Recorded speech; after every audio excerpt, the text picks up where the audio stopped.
Bem-vindo ao Cultivo de hoje, que vai falar um pouco sobre o dom de profetizar, baseado no texto de 1 Coríntios, capítulo 14, versos de 1 até o verso 4, que diz assim: que o amor seja seu maior objetivo.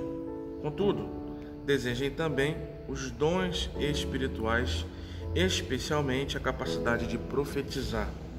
Pois quem fala em línguas fala apenas com Deus, pois ninguém mais o entende e em espírito fala verdades ocultas.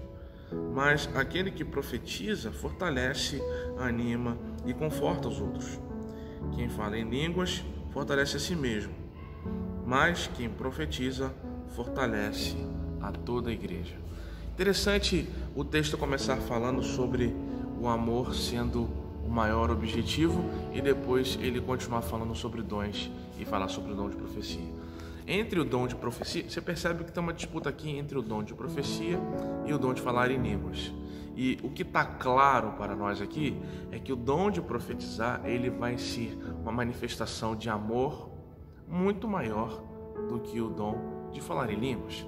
Aí você pode perguntar para mim: mas pastor, você está falando de profetizar, falando de falar em línguas, mas nós somos batistas e os batistas mais tradicionais não creem nessas coisas. Sim, existe uma diferença de não crer que isso aconteça agora e não crer que isso já aconteceu algum dia. Percebe? A Bíblia diz que houveram episódios da fala em línguas. A gente não pode negar isso. A gente pode se perguntar se esse é um dom relevante hoje. E aí eu vou dizer que o falar em línguas hoje não é um dom relevante. Por quê? Pelo próprio texto, pelo que o próprio texto diz. É um dom que edifica apenas a si mesmo, não edifica a coletividade, a igreja como um todo, as pessoas à sua volta. Não é? Então, falar em línguas perdeu o seu sentido comunitário. E a igreja precisa sempre ser um ente movido por sentimentos comunitários. Todos que estão dentro da igreja precisam agir por todos e nunca apenas para o seu próprio prazer e desfruto.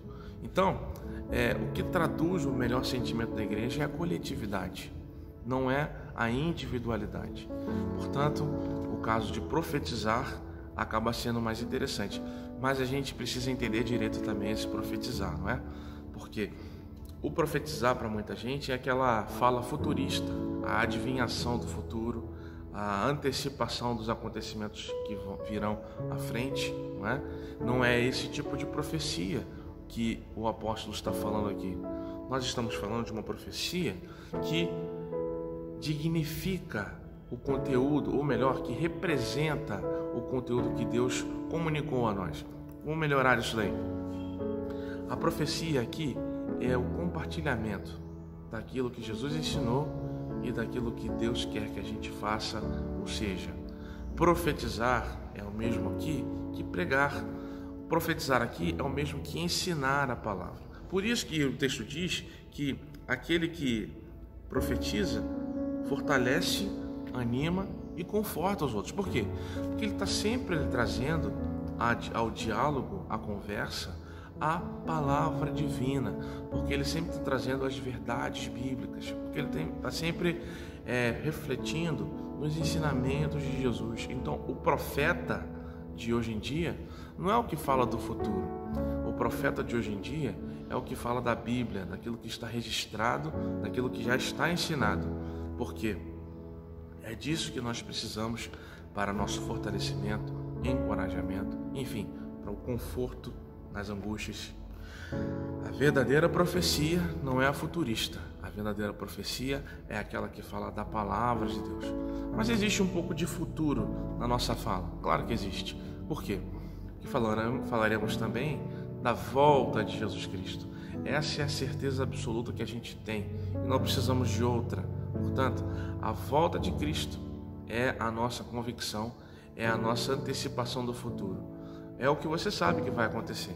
Então, também vai cair no campo da profecia, tanto do ensinamento da palavra, quanto da revelação de um acontecimento futuro.